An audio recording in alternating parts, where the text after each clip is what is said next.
इस वीडियो में आपको RRB assistant loco pilot and technician का जो 30 अगस्त 2018 को शिफ्ट 3 में पेपर हुआ था, उसका मैथ का डिटेल में सॉल्यूशन कराऊंगा।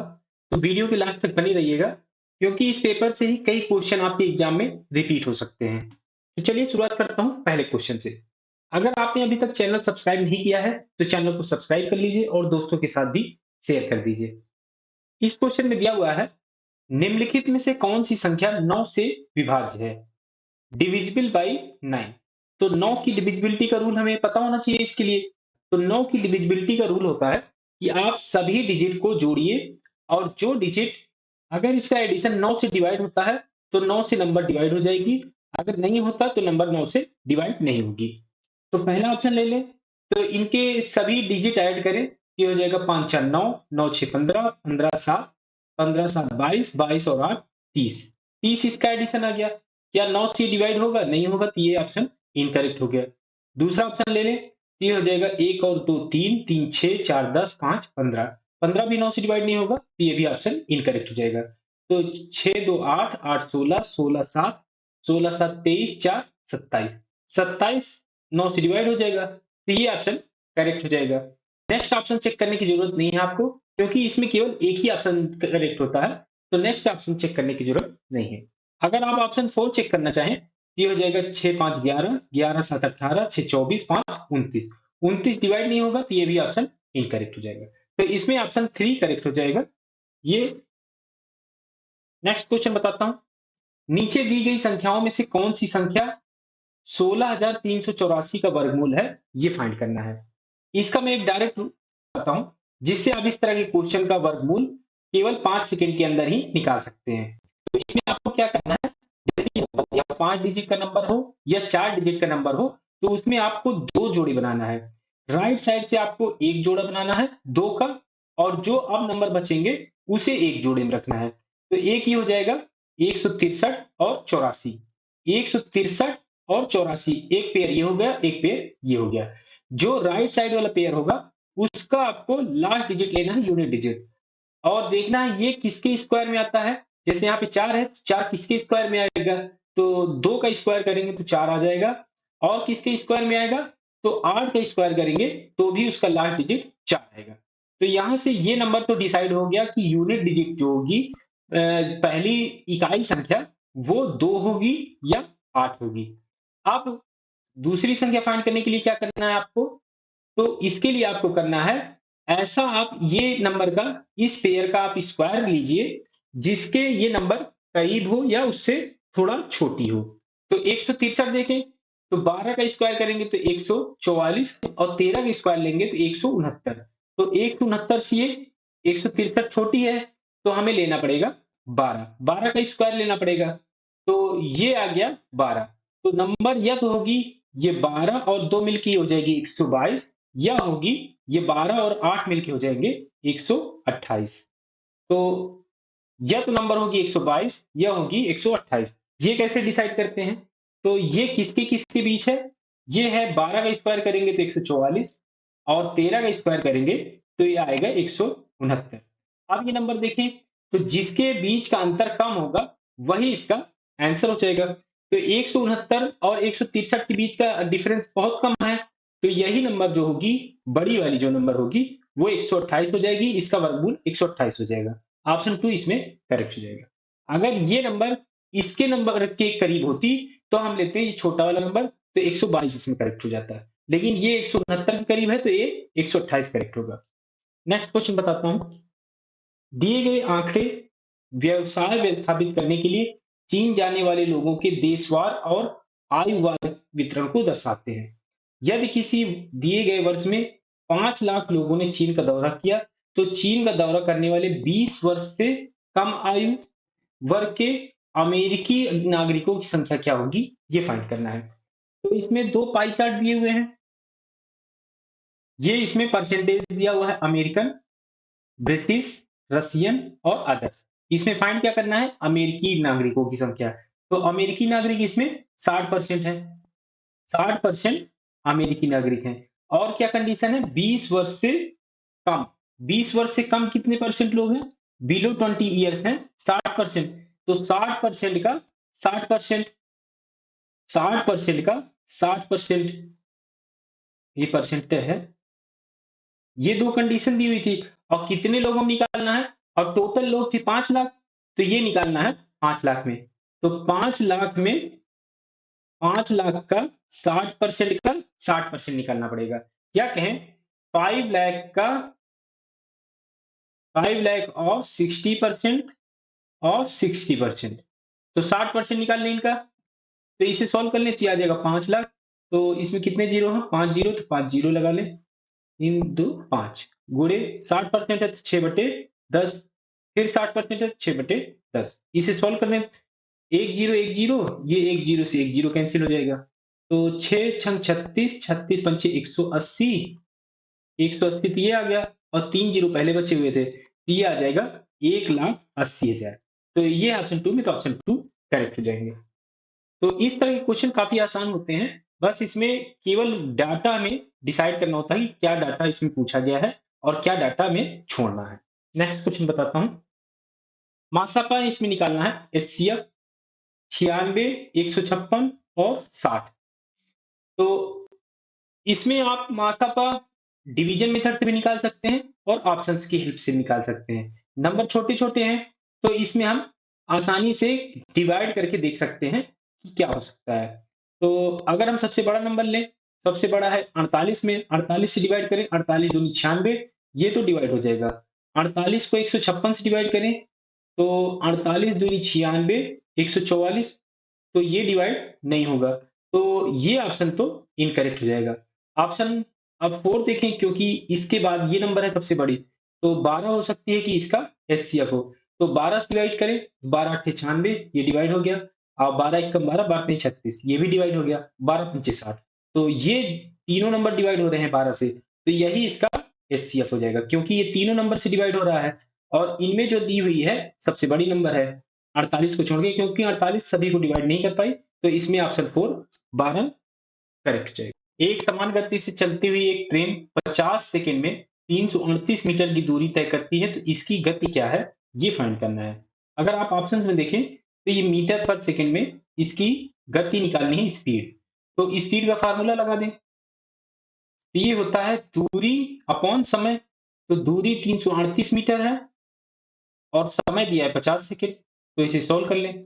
तो 2 से मल्टीप्लाई कर दें, क्योंकि 100 से डिवाइड करना आसान हो जाएगा, तो 2 से मल्टीप्लाई कर दें। तो ये हो जाएगा 33 दूनी 66, 67, 676 आ जाएगा और ये डिवाइडेड बाई 100। 100 से डिवाइड करना आसान हो गया, तो ये हो जाएगा 6.76 मीटर पर सेकेंड। तो ये ऑप्शन 3 में, तो ऑप्शन 3 करेक्ट हो जाएगा। जया और विजया का वजन 4:5 के अनुपात में है। यदि उनका कुल वजन 72 किलोग्राम है, तो विजया का वजन कितना होगा ये फाइंड करना है। तो जया और विजया का अनुपात दिया हुआ है, वजन का अनुपात 4:5। तो 4 पार्ट इसमें जया का है, तो 5 पार्ट विजया का है। तो टोटल वजन 72 किलोग्राम है, तो विजया का इसमें फाइंड करना है। तो विजया का कितना आ जाएगा? 5 पार्ट विजय का है, कितने में से 4 और 5 9, टोटल 9 पार्ट में 5 पार्ट विजय का है और वजन टोटल है 72 किलोग्राम, तो 72 से मल्टीप्लाई। तो अब इसे सॉल्व कर लें। 9 ठी 72, तो 8 8 पंचे 40 और ये किलोग्राम में था, तो ये आ जाएगा किलोग्राम। 40 किलोग्राम इसका आंसर आ जाएगा, ऑप्शन 2 करेक्ट हो जाएगा। यदि 84 मीटर लंबी रस्सी को 7:5 के अनुपात में विभाजित किया जाता है, तो लंबे टुकड़े की लंबाई कितनी होगी मीटर में, ये फाइंड करना है। सेम तरह का क्वेश्चन है जैसे पिछला किया था। तो लंबा टुकड़ा इसमें कौन सा होगा? तो बड़ा टुकड़ा 7 वाला होगा। तो 7 बटे 7 5 12 और टोटल रस्सी थी 84 मीटर की। तो अब इसे सॉल्व कर लें। तो 12 सत्ते 84, 7 7 सत्ता 49 और ये मीटर में था, तो आ जाएगा 49 मीटर। ये ऑप्शन 3 करेक्ट हो जाएगा। कॉट थीटा की वैल्यू, इसमें कॉट अल्फा की वैल्यू दी हुई है √2 + 1। तो tan alpha minus cot alpha की वैल्यू क्या होगी ये फाइंड करना है। तो tan अल्फा की क्या वैल्यू होती है? 1/cot alpha. तो 1/cot अल्फा, इसे हम cot अल्फा लिख सकते हैं tan अल्फा को, और ये माइनस cot अल्फा ही है। तो यहाँ इसकी वैल्यू रख दे तो ये आ जाएगा 1/√2 + 1 माइनस, और ये हो जाएगा √2 + 1। इसे कंजुगेट से मल्टीप्लाई कर दें, √2 -1 से मल्टीप्लाई कर दें अंश और हर में, तो ये हो जाएगा √2 प्लस 1 इंटू √2 -1 माइनस ये हो जाएगा √2 प्लस 1। तो अब इसे सॉल्व कर लें, तो ये हो जाएगा √2 -1 अपॉन √2 ये हो जाएगा 2, 2 -1, तो इसे हम लिख सकते हैं 1, तो ये हो जाएगा √2 -1, इसकी वैल्यू आ जाएगी माइनस ये हो जाएगा √2 प्लस 1। √2 से √2 कैंसिल हो जाएगा, यहाँ से आ जाएगा -1 और ये माइनस अंदर जाएगा तो ये आ जाएगा -1 -2 आ जाएगा। इसका आंसर -2 आ जाएगा, ऑप्शन 3 करेक्ट हो जाएगा। ये उसी तरह का एक सेम क्वेश्चन है जैसे मैंने एक पिछला क्वेश्चन आपको बताया था। तो इसमें क्या फाइंड करना है, यदि दिए गए वर्ष में 5 लाख लोगों ने चीन का दौरा किया तो 40 वर्ष से अधिक आयु वर्ग के 40 वर्ष से अधिक आयु वर्ग के कितने लोग हैं इसमें 20%। यहाँ पे 20% दिया हुआ है तो 20% निकालना पड़ेगा 40 वर्ष के अधिक आयु के वर्ग के लोग। तो अमेरिकी नागरिकों की संख्या निकालनी है, तो अमेरिकी नागरिक इसमें कितने हैं 60%, तो 20% ऑफ 60% ऑफ किसका निकालना है, तो 5 लाख तो 5 लाख का निकालना है। तो इसे सॉल्व कर लें, तो 20% है 2/10 इसे लिख सकते हैं 2/10 ऑफ इंटू हो जाएगा, और 60% को 6/10 लिख सकते हैं, और ये 5 लाख है तो 5 लाख ऐसे लिख दें, ये हो जाएगा। तो एक जीरो से एक जीरो, एक जीरो से ये एक जीरो। अब इसे मल्टीप्लाई कर दें, 6 दूनी 12, 12 पंचे 60, 60 और यहाँ के कितने जीरो थे पहले 3 जीरो, तो ये आ जाएगा 3 जीरो और ये आ जाएगा 60,000, ऑप्शन 3 करेक्ट हो जाएगा। नेक्स्ट क्वेश्चन बताता हूँ, दिए गए ग्राफ के आधार पर सप्ताह में अर्जित कुल धन रुपए में कितना होगा ये फाइंड करना है। तो एक सप्ताह में निकालना है, तो संडे से लेके सैटरडे तक हमें इसमें काउंट करना पड़ेगा कितनी अर्निंग्स हो रही है पर डे की। तो अगर संडे का निकालें तो 100 रुपीज 100, मंडे का है 500 तो ये आ जाएगा 500 प्लस, और ट्यूसडे का हो जाएगा 300, 300 हो जाएगा प्लस, और ये है वेडनेसडे का ये है 600 तो ये आ जाएगा 600 प्लस, और थर्सडे का निकालें तो ये है 600 से आधा है 700 के बीच, तो ये आ जाएगा 650 प्लस, फ्राइडे का है 300 और सैटरडे का आ जाएगा यहाँ से 350, 300 और प्लस 350, तो ये हो जाएगा एक 5 और 6, 5 एक 6 हो जाएगा, 6 3 9, 9 6 15, 15 6 21, 21 और 3 24, 24 और 3 27 और आधा यहाँ पे आधा यहाँ पे, तो 2800, तो टोटल 2800 रुपए यहाँ पे आ जाएगा, ऑप्शन 1 करेक्ट हो जाएगा। नेक्स्ट क्वेश्चन बताता हूँ, स्थिर गति से यात्रा कर रही एक ट्रेन समान दिशा में चल रहे दो व्यक्तियों को क्रमशः 4 सेकंड में और 4.2 सेकंड में पार करती है। पहला व्यक्ति 4.5 किलोमीटर प्रति घंटे की गति से चल रहा था, जबकि दूसरा व्यक्ति 6 किलोमीटर प्रति घंटा की गति से चल रहा था। तो ट्रेन की गति किलोमीटर प्रति घंटे में क्या होगी, ये फाइंड करना थी। तो इसमें डाटा दिया हुआ है कि पहला व्यक्ति जो है फर्स्ट पर्सन 4 सेकंड में ट्रेन पार कर लेती है इस पहले पर्सन को, और इसका जो स्पीड दिया हुआ है ये दिया हुआ है 4.5 किलोमीटर प्रति घंटे में। और दूसरी कंडीशन क्या दी हुई है, सेकंड जो पर्सन है इसको ट्रेन पार कर रही है 4.2 सेकंड में और इसकी स्पीड दी हुई है 6 किलोमीटर प्रति घंटे, और ये दिया हुआ है कि समान दिशा में, जिस दिशा में ट्रेन जा रही है उसी दिशा में ये दोनों पर्सन जा रहे हैं, तो डायरेक्शन जो है वो सेम है दोनों के लिए, ट्रेन और पर्सन के। ये अगर ट्रेन का है तो ये पर्सन का है, तो दोनों का डायरेक्शन सेम है। तो जब कोई ट्रेन एक आदमी को या एक पोल को पार करती है तो वो अपनी लंबाई के बराबर की डिस्टेंस कवर करती है। मान लेते हैं ट्रेन की लंबाई है, लेंथ एल है, और स्पीड मान लेते हैं ट्रेन की, स्पीड निकालना है, मान लेते हैं स्पीड है एक्स। तो फर्स्ट कंडीशन ले लें फर्स्ट पर्सन वाली, तो 4 सेकंड में इस व्यक्ति को जो 4.5 किलोमीटर प्रति घंटे की गति से जा रहा है उसी डायरेक्शन में, तो ये हो जाएगा स्पीड, स्पीड का फार्मूला लगा दें, स्पीड हो जाएगा लंबाई बटे समय। तो उसी डायरेक्शन में जा रहा है वो, इसकी स्पीड कम हो जाएगी, कितनी कम हो जाएगी? जिस स्पीड से आदमी जा रहा है। तो ये हो जाएगा x माइनस 4.5 और ये किलोमीटर प्रति घंटे में है। इसे किलोमीटर प्रति घंटे में माना गया है क्योंकि यहाँ पे जो स्पीड दी है किलोमीटर प्रति घंटे में है, तो इसे भी उसी स्पीड में मान लेते हैं। तो ये हो जाएगा लंबाई, लंबाई l है, दिया जाएगा l, और समय जो दिया हुआ है वो सेकंड में दिया हुआ है। तो लंबाई जो मान लेते हैं वो मान लें मीटर में है क्योंकि समय सेकंड में दिया हुआ है। तो स्पीड भी हमें मीटर पर सेकंड में मिलेगी। तो l अपॉन ये हो जाएगा 4, और इसे अगर हम किलोमीटर में माना गया है क्योंकि स्पीड, तो इसे मीटर पर सेकंड में बनाने के लिए क्या करना पड़ेगा? तो इसमें मल्टीप्लाई करना पड़ेगा 5/18 से। तो ये हो जाएगा एक इक्वेशन, एक इक्वेशन ये आ गई। और सेकंड जो पर्सन है इसके हिसाब से निकालें तो ये 6 किलोमीटर प्रति घंटे की उसी डायरेक्शन में जा रहा है। तो इसकी अब स्पीड हो जाएगी ट्रेन की, ये हो जाएगी x माइनस 6, और इसे भी मीटर पर सेकंड में बदले हैं तो ये 5/18 इसमें मल्टीप्लाई करना पड़ेगा। तो ये हो जाएगा ट्रेन की डिस्टेंस l है, और टाइम कितना लग रहा है इसमें 4.2, 4.2 से डिवाइड। ये इक्वेशन 2 हो गया।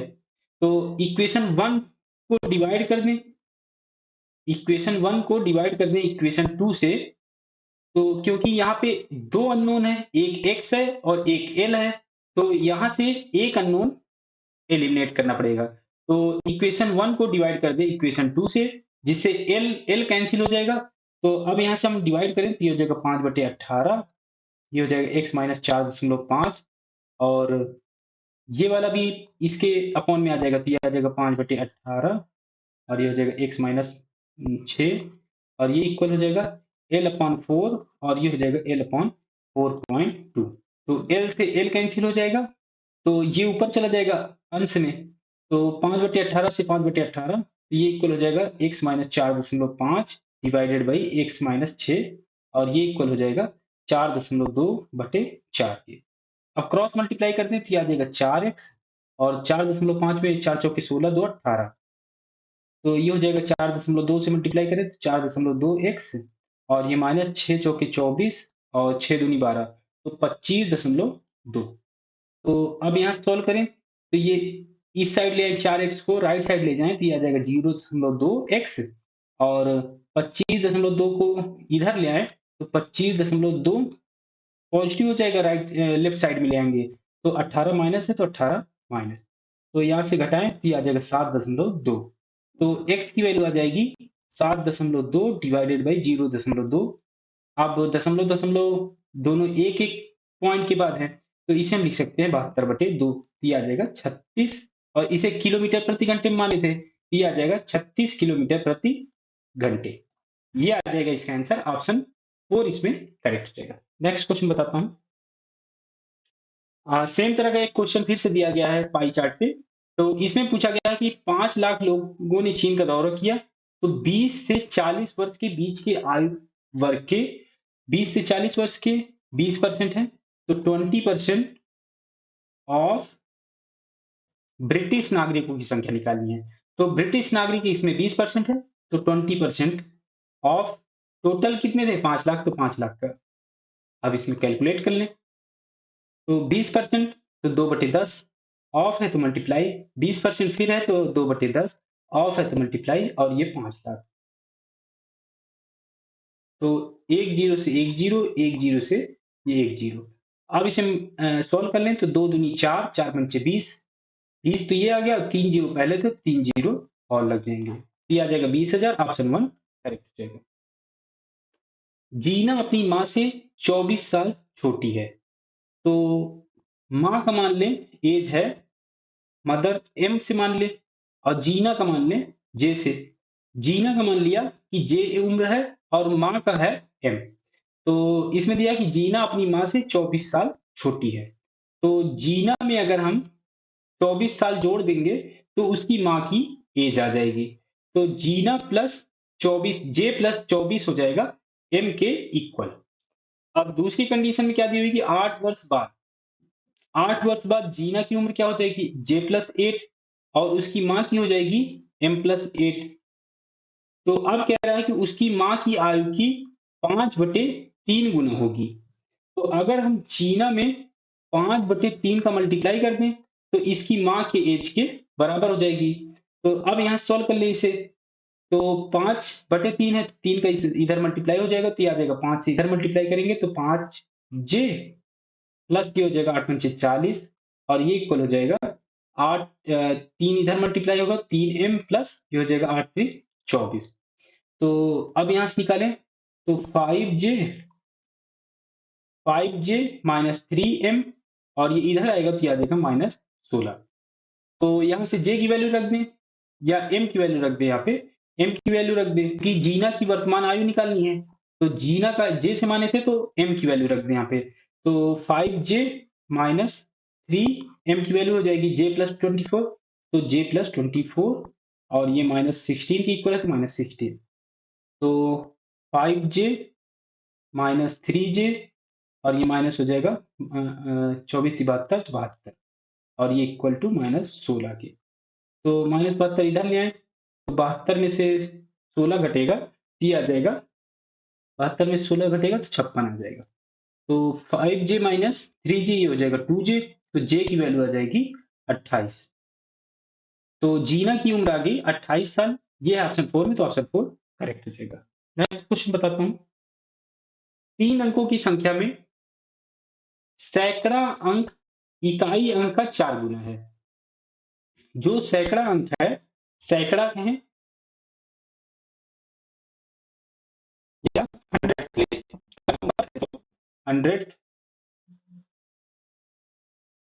100 प्लेस का नंबर जो है वो इकाई अंक का 4 गुना है। 4 times of unit digit number. तो मान लें यूनिट डिजिट के टर्म्स में दिया हुआ है तो यूनिट डिजिट मान लें, इकाई अंक मान लें x है, तो 100 प्लेस का मान लें h है, तो ये हो जाएगा 3x के इक्वल, क्योंकि ओ सॉरी 4x के इक्वल हो जाएगा। 4 गुना दिया हुआ है तो 4x के इक्वल हो जाएगा। अब दहाई का अंक दिया है, इकाई अंक का 3 गुना है, तो दहाई अंक 10th प्लेस का नंबर जो दिया हुआ है वो दिया हुआ है कि 3 गुना है।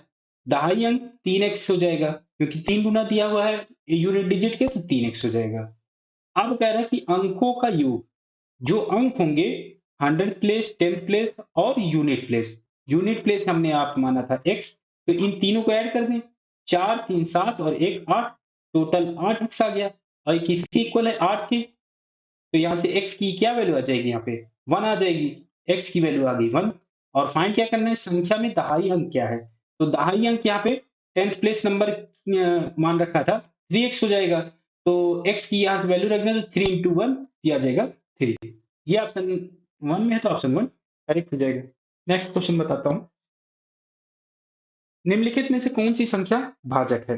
प्राइम नंबर के क्वेश्चन हर एग्जाम में जरूर आता है, तो कम से कम आपको 1 से 100 तक के प्राइम नंबर जरूर याद होने चाहिए, क्योंकि इससे बड़ी जो नंबर है उसके लिए मैंने आपको ट्रिक बता रखा है। अगर वो वीडियो आपकी मिस हो गई है, तो मैंने उसमें बहुत सी डिटेल में आपको प्राइम नंबर के जो भी क्वेश्चन बन सकते हैं आपको उसमें बता रखा है। मैं इसमें आपको डिस्क्रिप्शन बॉक्स में लिंक दे दूंगा, आप वीडियो को देख सकते हैं। तो प्राइम नंबर आपको 1 से 100 तक की जरूर याद रहनी चाहिए, क्योंकि इसमें जो दी हुई है वो केवल 100 तक के ही नंबर की दी हुई है। तो इसमें प्राइम नंबर 61 प्राइम नंबर होता है, 31 होता है और 41 होता है, 51 नहीं होता है, क्योंकि ये मल्टीप्लाई होता है। गुणनखंड इसका निकालेंगे तो ये आ जाएगा 17 गुणे 3। तो ये 17 गुणे 3 हो जाएगा। तो यही जो होगी भाज्य संख्या या कहें कंपोजिट नंबर। ये इसमें पूछा गया तो ऑप्शन 3 इसमें करेक्ट हो जाएगा। नेक्स्ट क्वेश्चन बताओ। ट्राइंगल एबीसी में ए बी 10 सेंटीमीटर है। एक ट्राइंगल ड्रा कर लें। ये मान ले ए है, ये बी है, ये सी है। तो ए बी 10 सेंटीमीटर दिया हुआ, तो ये है 10 सेंटीमीटर के इक्वल। बीसी को डी पर प्रतिच्छेद करने के लिए ए को आंतरिक रूप से द्विभाजित किया जाता है। तो बीसी को प्रतिच्छेद किया जा रहा है, बाइसेक्ट किया जाता है। तो बाइसेक्ट में मान लेते हैं यहाँ पे कहीं पे बाइसेक्ट हो रहा है, ये पॉइंट है डी। तो बीडी की जो वैल्यू दी हुई है, बीडी ये दिया हुआ है 6 सेंटीमीटर। और इसमें डीसी की वैल्यू दी हुई है, ये दी हुई है 7.5 सेंटीमीटर। तो सीए की लंबाई क्या होगी ये फाइंड करना है। मान लेते हैं सीए की लंबाई है एक्स। तो इसमें ट्रायंगल की प्रॉपर्टी लगा दें। तो ट्रायंगल की प्रॉपर्टी होती है, अगर कोई एंगल दो बराबर भागों में डिवाइड किया जाता है, जैसे इसमें कहा गया है कि द्विभाजित किया जाता है एंगल ए को। एंगल ए को द्विभाजित किया जाता है, अगर ये पूरा एंगल ए है तो एंगल ए बाई टू ये हो जाएगा और ये ए बाई टू ये हो जाएगा। तो इसके जो सामने की भुजा होगी, इसका जो रेशियो होगा, तो इसका रेशियो आ जाएगा 7.5 और अपॉन 6, ये इसका रेशियो हो जाएगा। तो ये हमेशा इन दोनों रेशियो के इक्वल होगा। जो इन दोनों भुजाओं पे बना हुआ कोण है ये, इसके भुजा के इक्वल होगा, रेशियो के इक्वल होगा। तो ये हो जाएगा x अपॉन, और इसकी लंबाई दी हुई थी 10 सेंटीमीटर, तो ये आ जाएगा x अपॉन 10, ये इसके इक्वल होगा। तो अब इसे इसमें सॉल्व कर लें। तो क्रॉस मल्टीप्लाई करें तो x की वैल्यू यहाँ से आ जाएगी 10 गुणे 7.5, तो ये आ जाएगा 75, और ये 6 से डिवाइड हो रहा है तो 6 से डिवाइड, तो 12×6 = 72, और 3 बचेगा तो 6×5 = 12.5, और सेंटीमीटर में था तो सेंटीमीटर, इसका आंसर आ जाएगा ऑप्शन 1 करेक्ट हो जाएगा। नेक्स्ट क्वेश्चन बताता हूँ। कमर को एक प्रयुक्त स्टूडियो के पुनर्विक्रय पर 12.5 का लाभ हुआ। यदि उसने खरीदी गई वस्तु को 1680 रुपए में खरीदा तो उसने इसे कितने में बेचा, ये फाइंड करना है। तो कमर ने एक परचेज की हुई आइटम को 12.5 के लाभ पर बेचा है। तो 12.5%, तो परसेंट है तो इसे 100 से डिवाइड करें। तो इसे सॉल्व करेंगे तो 12 से 12.5 से डिवाइड करेंगे तो ये आ जाएगा 8, 1/8। तो कोई अगर वस्तु 1 की है तो 1/8 उसमें भाग उसका प्रॉफिट होगा। तो इतने प्रॉफिट पे बेच रहा है तो 1/8, तो ये आ जाएगा 9/8। जो सेलिंग प्राइस आएगी वो कॉस्ट प्राइस की 9/8 होगी। तो कॉस्ट प्राइस है 1680, 1680 से मल्टीप्लाई कर दें। तो 8 से इसे डिवाइड करें तो ये आ जाएगा 8 दूनी 16, 8 पंचे 8 दम 80, तो ये आ जाएगा 210, और 21 नहीं हम 189, ये जीरो था तो ये आ जाएगा जीरो। तो इसकी वैल्यू आ जाएगी 1890, ये ऑप्शन 3 है तो ऑप्शन 3 करेक्ट हो जाएगा। नेक्स्ट क्वेश्चन बताता हूँ। 8% वार्षिक साधारण ब्याज पर एक धनराशि 3.5 वर्ष में 608 रुपए हो जाती है, तो निवेश की गई राशि क्या थी, ये फाइंड करना है। तो साधारण ब्याज का क्वेश्चन है ये। तो सिंपल इंटरेस्ट का फार्मूला होता है P into R into T upon 100। Principal यहाँ पे दिया हुआ नहीं है तो प्रिंसिपल मान ले P ही है, ये हो जाएगा P। और इंटरेस्ट रेट 8% है तो ये आ जाएगा 8, और टाइम 3.5 है तो 3.5 डिवाइडेड बाई 100। तो इसे सॉल्व करें तो 8 3 24 और 8 पंचे 40, तो ये आ जाएगा 28P अपॉन 100। टोटल जो वैल्यू दी हुई है 608 दी हुई है कि साधारण ब्याज पर एक धनराशि 608 रुपए हो जाती है। तो टोटल राशि हो जाएगी, टोटल अमाउंट हो जाएगा यहाँ पे P plus simple interest, principal plus simple interest आ गया 28P अपॉन 100। तो अब इसे सॉल्व कर लें तो 100 और ये 28, 128P अपॉन 100 हो जाएगा। तो ये किसके इक्वल दिया हुआ है, 128P अपॉन 100 इक्वल दिया हुआ है 608 की। तो यहां से P की वैल्यू निकाल लें तो 608 गुणे 100 डिवाइडेड बाई 128। तो 4 से इसे डिवाइड करें, पहले 4 से डिवाइड करेंगे तो 15 चौके 60, 4 दूनी 8, 152। तो इसे 4 से डिवाइड करें तो ये आ जाएगा 3 चौके 12, 2 चौके 8, और फिर 4 से हम डिवाइड कर सकते हैं इसे। तो 4 से इसे डिवाइड करें तो 4 चौके 16, 2 8 कम है तो 2 कम हो जाएगा तो 38 आ जाएगा। ये आ जाएगा 8 चौके 32। तो ये हो जाएगा, 2 से और डिवाइड कर सकते हैं तो ये 4 और ये 19, 19 गुणे 100 किया जाएगा 1900 डिवाइडेड बाई 4, 4 चौके 16 और यहाँ बचा 30, 7 चौके 28 और ये बचा 4 पंचे 20, तो 475 इसका आंसर आ जाएगा। ये ऑप्शन 1 में, तो ऑप्शन 1 करेक्ट हो जाएगा क्योंकि प्रिंसिपल यहाँ पे पूछा गया था 475, आ गया इसका आंसर, तो ये ऑप्शन 1 करेक्ट हो जाएगा। तीन संख्याओं का माध्य 15 है, इस डेटा सेट की रेंज है 8, जबकि दो सबसे छोटी संख्याओं के बीच का अंतर 1 है। तो तीन संख्याओं में से सबसे बड़ी संख्या क्या होगी, ये फाइंड करना है। तीन संख्याएं हैं, मान ले वो संख्याएं हैं ए, बी और सी। ये बढ़ते हुए क्रम में है कि ये सबसे छोटी संख्या है ए, सबसे छोटी स्मॉलेस्ट है ये, और लार्जेस्ट मान लेते हैं ये सी है। तो इसमें आप कंडीशन देखें, तीन संख्याओं का माध्य 15 है। तो अगर हम एडिशन निकालें ए प्लस बी प्लस सी का, माध्य 15 है, तीन संख्याएं हैं तो 15 × 3 = 45। तो ए प्लस बी प्लस सी की वैल्यू आ जाएगी 45। इस डेटा का रेंज जो दिया हुआ है ये है 8। रेंज का क्या मतलब होता है कि अगर हम बड़ी संख्या में से लार्जेस्ट में से स्मॉलेस्ट घटाएं तो उसका जो आंसर आना चाहिए वो होना चाहिए 8। ये रेंज होती है कि लार्जेस्ट और स्मॉलेस्ट के बीच का जो अंतर होगा उसे बोलते हैं रेंज। तो ये रेंज यहाँ पे दिया हुआ है। तो ये c माइनस ए की वैल्यू दी हुई है यहाँ पे 8। अब क्या दिया हुआ है कि जबकि दो सबसे छोटी संख्याओं, तो इसे हम सबसे छोटी माने थे, इसके बाद बी माने थे, तो इसमें दो सबसे छोटी संख्याओं के बीच का अंतर 1 है। तो बी माइनस ए जो होगा वो आ जाएगा 1, क्योंकि ये उससे बड़ी होगी ए से। तो ए को ए के टर्म हम लिख लें, तो इसे हम ए के टर्म बना लें बी को, तो बी की वैल्यू निकालें, ये हो जाएगा ए प्लस 1। ए को इधर लाएंगे राइट साइड में, तो b की वैल्यू आ जाएगी a प्लस 1। और एक कंडीशन यहाँ पे हमने निकाली थी, c minus A equal to 8 था, तो यहाँ से c की वैल्यू निकालें, ये हो जाएगा a प्लस 8। तो अब a, b और c की वैल्यू यहाँ से फाइंड हो गई, तो इसमें इसकी वैल्यू रख दें। तो a की वैल्यू a, b की वैल्यू है a प्लस 1 और c की वैल्यू है a प्लस 8। और ये 45 के इक्वल है, तो 45 एक ए, दो ए, तीन ए, तीन ए, और ये हो जाएगा 1 और 8 9, 45 से घटेगा तो ये आ जाएगा 36। तो ए की वैल्यू आ जाएगी 12। तो इसमें पूछा गया है सबसे बड़ी संख्या, तो बड़ी संख्या सबसे सी माना गया था, तो यहाँ इसकी वैल्यू रख दे, तो 12 8 20 हो जाएगा। तो बड़ी संख्या आ जाएगी 20, ऑप्शन 1 करेक्ट हो जाएगा। बॉड मास का क्वेश्चन है इसमें, बॉड मास।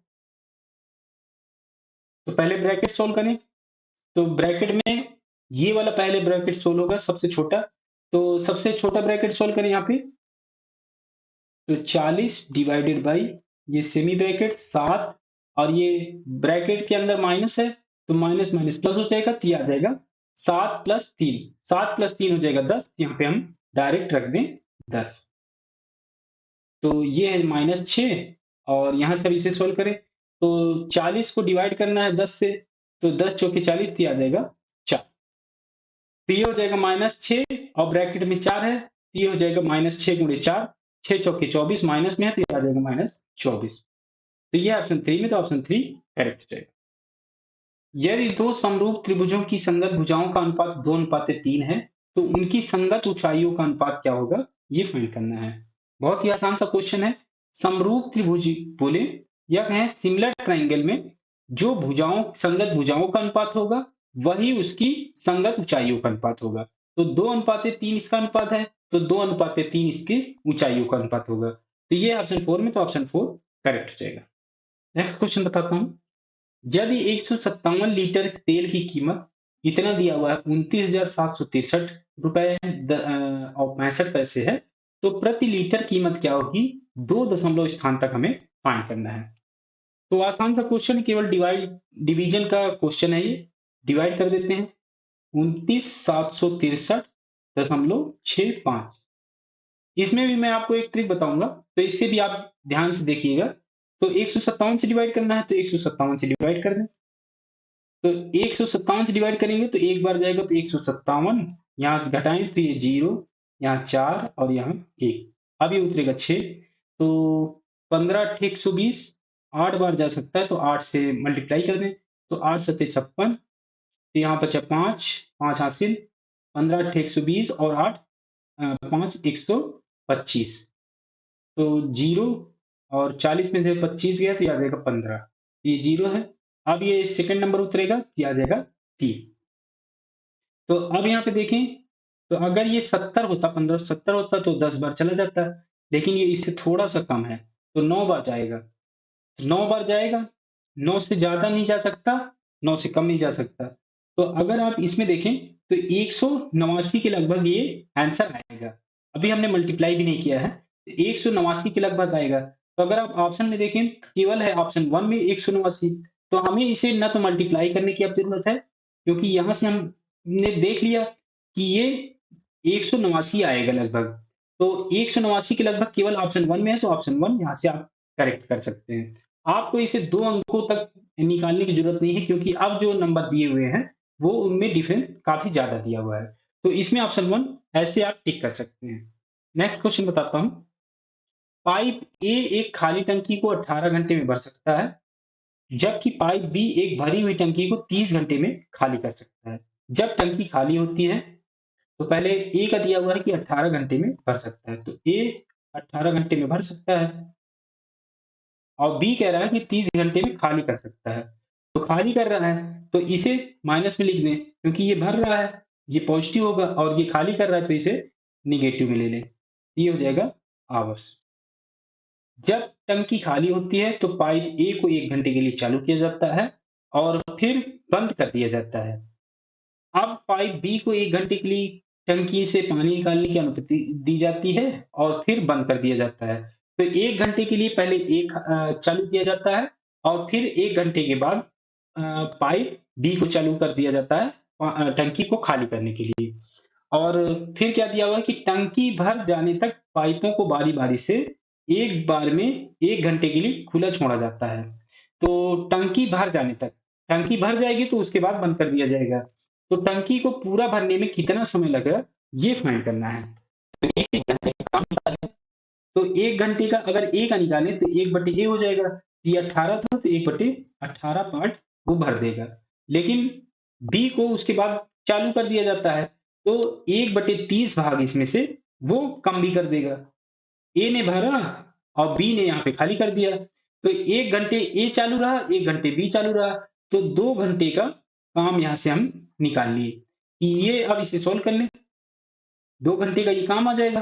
तो यहाँ से सॉल्व करें, तो 18 पंचे 90, 30 तिया 90, तो एलसीएम आ जाएगा 90। तो यहाँ पे 5, यहाँ पे 3, ये आ जाएगा 2/90, तो ये आ जाएगा 1/45। तो 2 घंटे में 1/45 टंकी का भाग कंप्लीट हो जाएगा, मतलब भर जाएगा। एक यहाँ पे गलती मत करिएगा कि 1/45 भाग आ गया 2 घंटे में, तो यहाँ आप 2 से 45 में मल्टीप्लाई करके 90 यहाँ पे आंसर निकाल लें, क्योंकि ये आंसर गलत हो जाएगा। गलत क्यों होगा, वो भी मैं बताता हूँ आपको। ये आया है 2 घंटे का काम आ गया 1/45 भाग। यहाँ पे आपने जो पाइप ए पहले चलाया, तो उसने 1/18 भाग भर दिया और उसके बाद पाइप बी चला, तो उसने 1/30 भाग उसे खाली कर दिया। पूरी टंकी का 1/30 भाग उसने खाली कर दिया बी ने। अगर टंकी पहले ही भर जाती, तो बी चालू करने का मौका ही नहीं मिलता। मान लीजिए अगर टंकी किसी पॉइंट पे भर जाती है, इस पॉइंट पे अगर भर जाती है, यहाँ पर ए ने भर दिया, तो बी को खाली करने का टाइम ही नहीं मिलेगा। तो ये जो खाली कर रहा था लास्ट टाइम पे, तो यहाँ पर ये खाली ना कर पाता। तो इसके लिए हम क्या करेंगे? तो इसके लिए हम ये कर सकते हैं कि 2 घंटे में 1/45 भाग उसने भरा है, तो इसके हम करीब जाते हैं। तो अगर हम 40 से मल्टीप्लाई कर लें या अब ऑप्शंस की हेल्प ले लें, तो यहाँ अगर ऑप्शन में देखें, तो 90 घंटे अगर हम इसमें मल्टीप्लाई कर देते तो 90 घंटे आता। तो ऑप्शन 4 तो इनकरेक्ट होगा, क्योंकि 90 घंटे के लगभग आएगा, तो 45 घंटे तो नहीं हो सकता। तो ऑप्शन ए तो इनकरेक्ट हो गया। और 90 इनकरेक्ट क्यों हो गया? क्योंकि 90 घंटे से पहले ही भर जाएगी, क्योंकि ये जो पार्ट घट रहा है, ये पार्ट घटेगा नहीं, क्योंकि लास्ट में जब जहाँ पे टंकी पूरी भर गई है, वहीं से टंकी को दोनों पाइपों को बंद कर दिया जाता है। तो टंकी 90 घंटे के पहले ही भर गई। तो अब केवल बचे ऑप्शन 1 और ऑप्शन 3। तो ऑप्शन 1 और 3 में देखें, तो ये है 86 घंटे। तो 86 घंटे है, तो इस 86 घंटे को निकालने के लिए क्या करना पड़ेगा? 2 घंटे का काम आ गया 1/45, तो यहाँ पे अगर हम 43 का मल्टीप्लाई कर दें इस 2 घंटे में, 2 घंटे में 43 का मल्टीप्लाई कर दें, तो ये कितना पार्ट हो जाएगा? इसमें भी 43 से मल्टीप्लाई करना पड़ेगा, तो ये आ जाएगा 43 बटे ये 45 हो जाएगा। तो टोटल का 43 बटे 45 भाग भर गया है। तो अब बचा कितना पार्ट इसमें? तो 1 में से घटा लें, 43 बटे 45। तो यहाँ से घटाएं तो 2 बटे 45 पार्ट बच जाएगा ये। अब बचा हुआ है 2 बटे 45 पार्ट। अब बारी किसकी है? ए की, क्योंकि पहले ए भरता है फिर बी भरता है। तो यहाँ पर हमने जो 2 घंटे का काम निकाला था, पहले ए भरा फिर बी भरा, ऐसे ही कितने टाइम्स भर चुके हैं ये? 43 टाइम्स। 43 टाइम्स भरे, पहले ए ने भरा फिर बी ने खाली किया। तो अब बारी है ए की। तो 2 बटे 45 भाग भरना है। कितने में? ए भरता है 18 घंटे में, तो 18 से मल्टीप्लाई कर देंगे तो वो टाइम आ जाएगा जितने में ये टंकी को भर सकता है। 2 बटे 45 पार्ट जितने में वो भर सकता है। तो इसमें मल्टीप्लाई कर दें तो 9 से ये डिवाइड हो सकता है, तो ये आ जाएगा 2, और 9 से इसे डिवाइड करें तो 9 बचे 45। तो ये आ जाएगा 4 बटे 5। ये घंटे में था तो ये आ जाएगा घंटे। तो 4 बटे 5 इसे मिनट में बदलना पड़ेगा। तो 4 बटे 5 को हम मिनट में बदलें तो 60 से मल्टीप्लाई, ये हो जाएगा 12, 12 चौके 48, ये आ जाएगा मिनट। तो 86 घंटे का ये काम आ गया, 43 बटे 45। 86 घंटे और 48 मिनट, ये 2 बटे 45 भाग को और भरने में लग गया। तो 86 घंटे और 48 मिनट, ये टोटल टाइम लगेगा टंकी को भरने में। तो ये है ऑप्शन 1 में, तो ऑप्शन 1 करेक्ट हो जाएगा। इस पेपर के सभी क्वेश्चन मैंने आपको करा दिए। अगर ये वीडियो आपको अच्छी लगी हो तो लाइक करिए, दोस्तों के साथ शेयर करिए और सब्सक्राइब जरूर कर लीजिए। साथ ही साथ बेल आइकन जरूर दबाइए, जिससे जो भी वीडियो आए आपको नोटिफिकेशन जरूर मिल जाए।